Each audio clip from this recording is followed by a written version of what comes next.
지금 이 시기 관심을 기울여야 할 교통 이슈를 콕콕 짚어드립니다. 한 주간의 교통 이슈.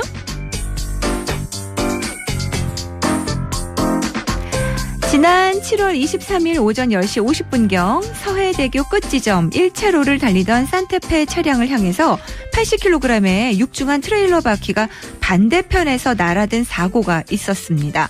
이 사고로 한 명이 숨지고 두 명이 중상을 입었는데요. 경찰은 운전자 과실보다 정비 부실로 종결했다고 하네요.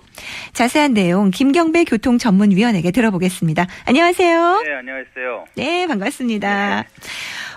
오늘 첫 번째 소식은 서해고속도로에서 좌측 바퀴 2개가 빠지면서 산타페를 덮친 사고 얘기를 좀 해주세요. 근데 이게 타이어에 묻은 콩기름 때문에 정비를 의심하게 됐었다고 하네요.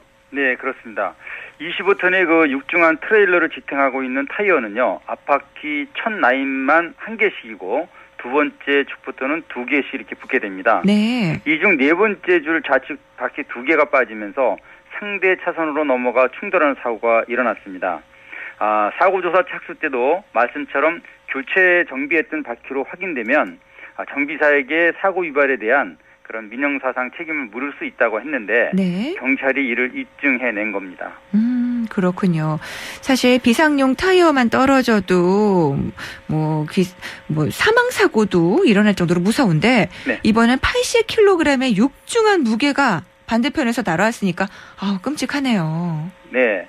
한마디로 청천벽력 같은 사고가 되겠습니다. 이 충격으로 조수석에 타고 있던 아내가 현장에서 숨지고 운전자와 두 딸은 중상을 입었던 사고이기 때문에 네. 사고 경위와 또 책임 소지의 관심들이 무척 높았다고 보여집니다. 네. 게다가 사고를 낸 운전자로부터 바퀴를 수리했다는 진술을 확보했던 경찰은요. 노후에 의한 점검 불량이냐 아니면 정비 때 제대로 바퀴를 체결 안 했느냐에 중점을 뒀었는데요. 정비 불량이 연결고리가 되는 5번째 줄 바깥쪽 바퀴에서 콩기름이 검출되는지 등을 국립과학수사연구원에 의뢰를 했습니다. 네. 그런데 방범용 CCTV 영상이나 또 정비받은 4번째 줄 타이어로 이렇게 확인이 됐고요. 네. 그리고 정밀 감정에서도 일치하는 결과가 나왔습니다.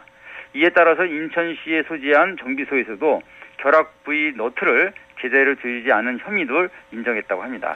그랬군요.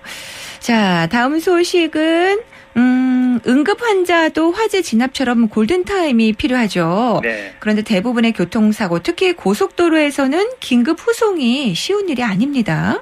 네, 맞습니다.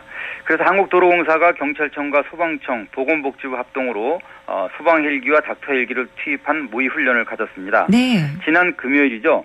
경부선 부산 방향 345km 지점에 있는 그 성완 활주로에서 상공이 소방 헬기로부터 레팔을 이용해서 하강한 119 구조대원이 활약을 펼치는 그런 일이 훈련이 있었습니다. 네. 네.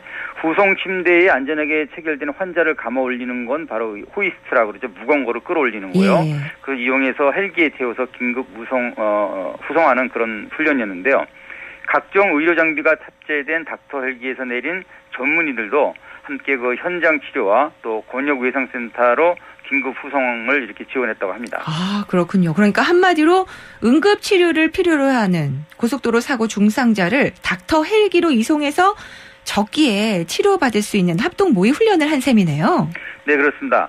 이번 훈련 목표는 말씀처럼 고속도로에서 발생된 중증 외상 환자의 골든타임을 지키는 여기에 이제 헬기 응급 구호 활성화와 관계 기관 간의 공조 체계를 점검하는 데 있었다고 합니다. 네. 따라서 동원된 2대 헬기가 있는데요.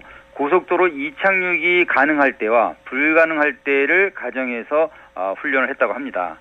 상황에 따른 중증 외상 환자 응급 조치와 또 치료, 이송하는 일련의 협업 훈련이 주요 관점이라고 할 수 있겠습니다. 네, 헬기가 착륙할 수 있는 상황 그리고 불가능한 상황에 대비한 훈련이라고 하는데 구체적으로 네. 어떤 차이가 있는 거죠?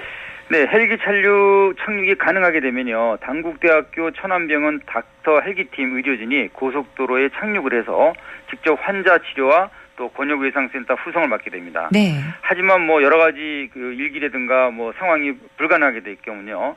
헬기가 착륙을 못하고 119 구급요원이 하강을 해서 응급조치와 중상자를 이송하게 되는 거죠. 네. 두 헬기 모두에는 응급의료장비 상시 장착과 또 휴대용 응급장비가 탑재되어 있고요.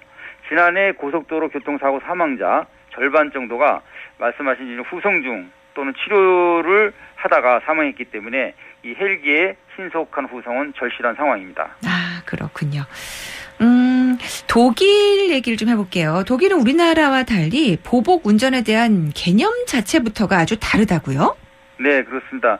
우리는 뭐 몇 번 반복하고 뭐 이런 얘기가 있지 않습니까? 근데 먼저 내린 그 동승자가 주차장 자리를 잡고 있으면은 그 뒤따른 차가 될 수 없기 때문에 운전자는 많이 화가 납니다. 네. 그런데 이때 그 화풀이로 계음을 내는 것까지는 괜찮지만 만일에 차가 그쪽으로 다가가거나 후진하면 철저행위 된다고 합니다. 아, 그래요? 네, 뭐 우리나라처럼 도로에서 9가지 보복 행위 중에 하나를 지속적으로 하거나 또는 2개 이상이 겹치면 이게 이제 불법이지만 독일은 이제 좀 크게 다른 면이 있죠.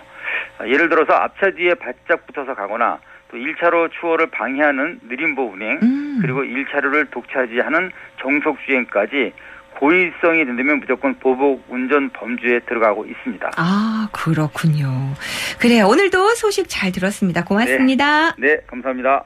지금까지 김경배 교통위원과 한 주간의 교통 이슈 전해드렸습니다.